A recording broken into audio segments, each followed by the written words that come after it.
For many people traveling from the Deep South, reaching a clinic is no small feat. It is the most important part of the journey. After hundreds of miles, after hours on the highway, after navigating logistics, money, and time, this is where people finally reach care. Abortion clinics are often described in political language, debated on television, argued about in legislatures, framed as controversy. But inside these doors, something much simpler is happening: healthcare. On the road north, there are stops that remind us this journey isn't just about distance. It's about the networks that make the journey possible. In Georgia, we visit the Feminist Center for Reproductive Liberation. For years, organizations like this have been building the backbone of abortion access in the South. Long before national headlines, long before court decisions reshaped the map, they were already doing the work.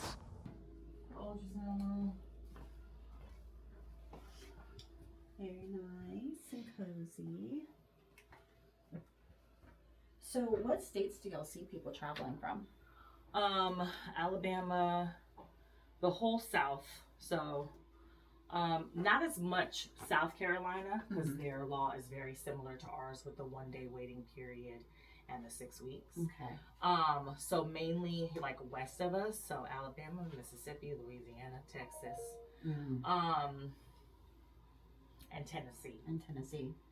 Are probably going to be our main, states that we see. Florida they have a 2-day waiting period, but they're on the 6 weeks as well. And then North Carolina, we will send people to North Carolina, but North Carolina is a 72-hour waiting period. But we do, for North Carolina patients, we do, for most of the clinics, they accept, we'll do their first visit here. Oh, okay. So that they only have to show up in person one time. Okay. In North Carolina. That makes sense.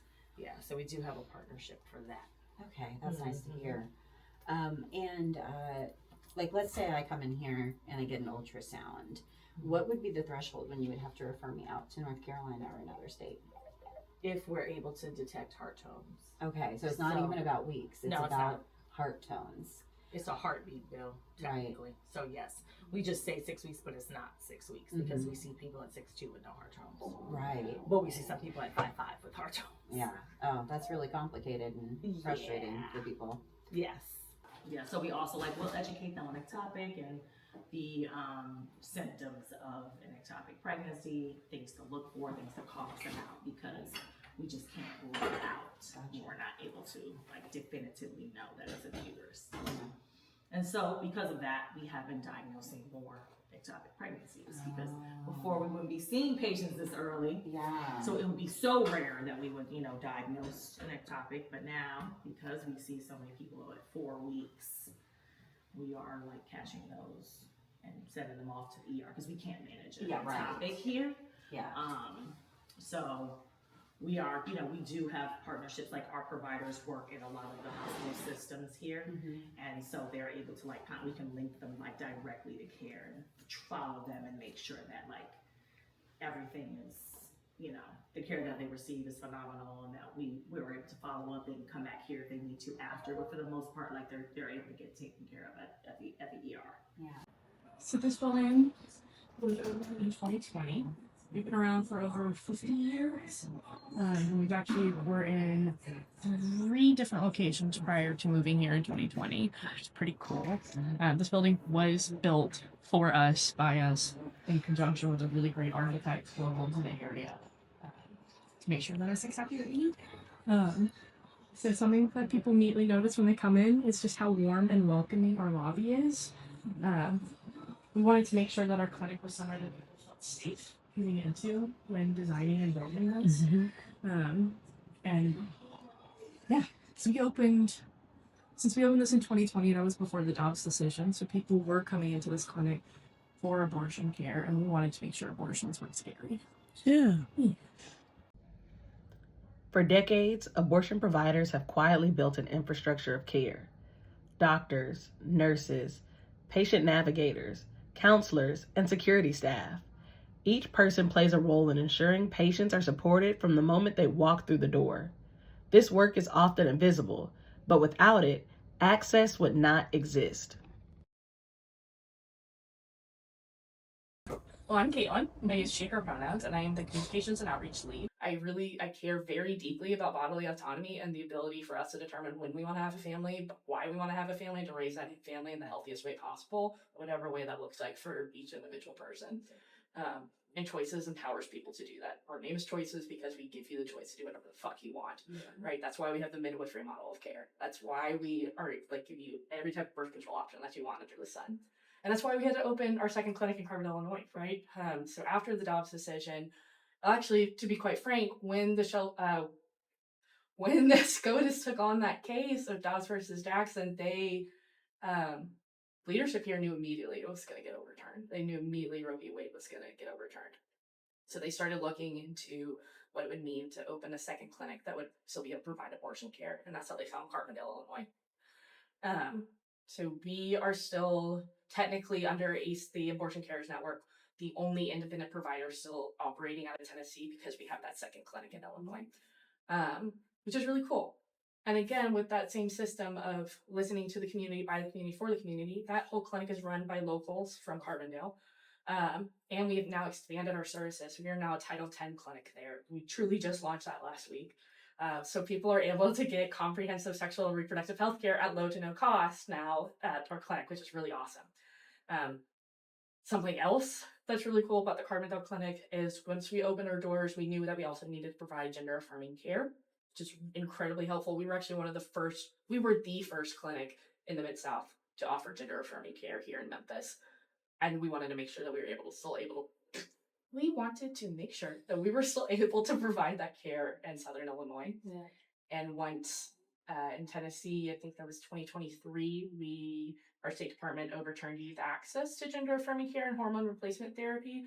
Our Carbondale Clinic is able to provide that care to anyone 16 and up. So we actually, last year, we served 38 young people outside of Illinois to get that care. After the Supreme Court overturned Roe v. Wade, clinics like these became a lifeline for people across the South. Entire regions lost access overnight. But the need for care didn't disappear. Instead, it moved. And the clinics in states like Illinois expanded their work to meet the growing demand. Longer hours, more patients, more coordination, and more responsibility. Because when policies shift, providers adapt. All right, so this is Choices Carbondale. This is our lobby space. We have a beautiful mural that was commissioned by a local artist. So that when you come in, it feels warm, it feels inviting. It's not a sterile, cold clinic.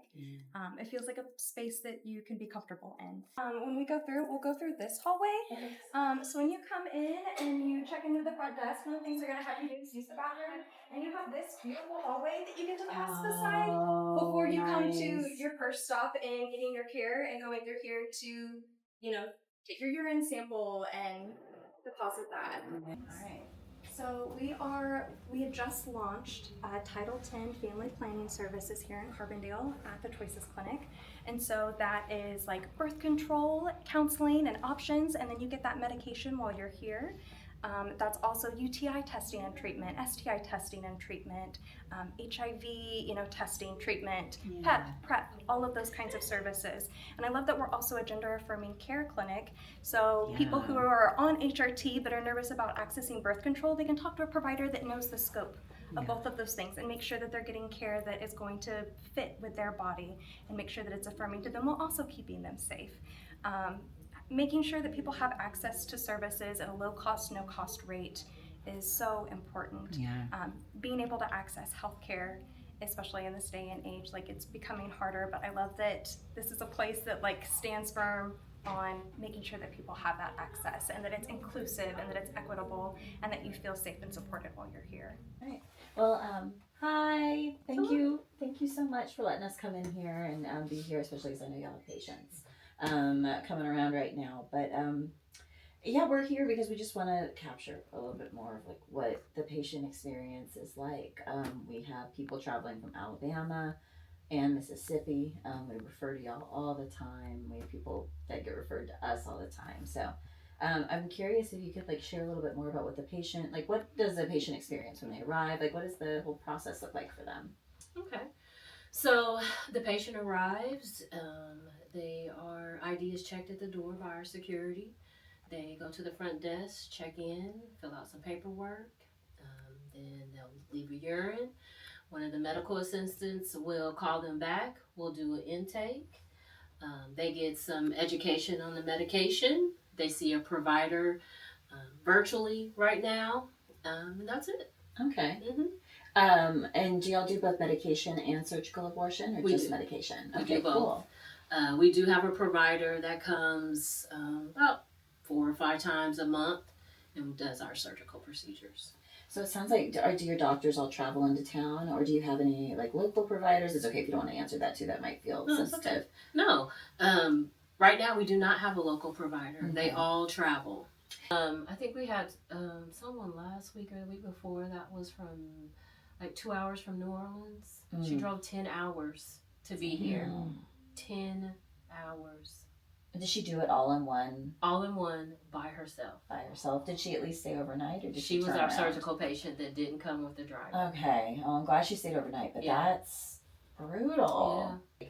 There's just so much patience and love, and we are a great group. I don't know if you met Yeah. everyone, but we are. We genuinely care about these people. We do. When we talk about healthcare systems, we often think about hospitals or insurance companies. But the system that supports abortion access looks different. It is a network built by providers at independent abortion clinics, community organizations, abortion funds, patient escorts, and other volunteers working together. Clinics schedule care, funds help patients travel, volunteers provide rides and emotional support, and each part holds up the others. This is what building health equity systems looks like in practice. Mo, tell me a little bit just about your clinic and what we might see today. Yeah, Alma Women's Clinic in Carbondale, Illinois. Majority of our patients are traveling from some neighboring band states. So we have patients that come in and, exhaustion from travel and frustration from travel and, but we take care of them when they're here. Cool. Well, we're definitely going to look around and get a feel for where so many Alabamians end up. What states are you seeing people from? Just about all of them. Yeah. Alabama, Tennessee, Kentucky, Missouri, Mississippi. I'm trying to go around my head in the map, but just Texas, Oklahoma, Florida, Georgia, every band state in the South we've had a patient come from. All right, so everything would start here, correct? Everything we check would in. start here. Okay. Check in. We're going to go through consent paperwork for whether it's procedure or medication. Go over kind of what to expect. Remind people if it's a busy day, you're going to be here a long time. Then they start working on paperwork. When they're done, they turn it in and then wait to be called back for ultrasound and whatever else. Okay, so after I complete paperwork, what would be my next step? Somebody is going to call you to the back. Okay. Call you back. And normally the room is going to look very similar to this. We're going to have you take a seat. We're just going to review some of your medical history, take some vitals, and then do an ultrasound. I love to hear that. Yeah, and we're all about just meeting patients where they're at. The road to care doesn't end when a patient arrives at a clinic. It continues in the hands of all the people who care for them. The volunteers who pick them up from the train station, the staff who greet them, the networks that support them. Together, they form a system of care that refuses to disappear. A system built not by governments, but by communities committed to ensuring that no one faces this journey alone. Because access is not just about reaching a destination. It's about making sure care is there when you arrive. So where are you taking us to first? So I'm going to take you to the train station. That's my route. Okay. So luckily I live about 5 minutes from the Carbondale Amtrak station. Oh, nice. That's where buses pick up and drop off as well. And so that's that's pretty much what I do for MAC is pick folks up that are coming in typically on the city of New Orleans, which is an Amtrak that goes all the way from New Orleans to Chicago. Oh, okay. And so we get a lot of Tennessee-based riders, Mississippi-based riders on the city of New Orleans. Some people, though, have to take the bus based on where they're located, and so the bus stop is also at the train station. So that's where I'll take you. And I occasionally will pick somebody up at a tiny little airport in Marion. We don't have time to go there, but that's for folks that are flying in. Okay. And so where folks might be flying in from, often like Florida or Texas. And it's a pain for them because it's not a straight shot. Basically they have to fly. Often they have to fly to Chicago first. Yeah. And then fly here and then fly. It's a day for somebody that's having to take an airplane to get here.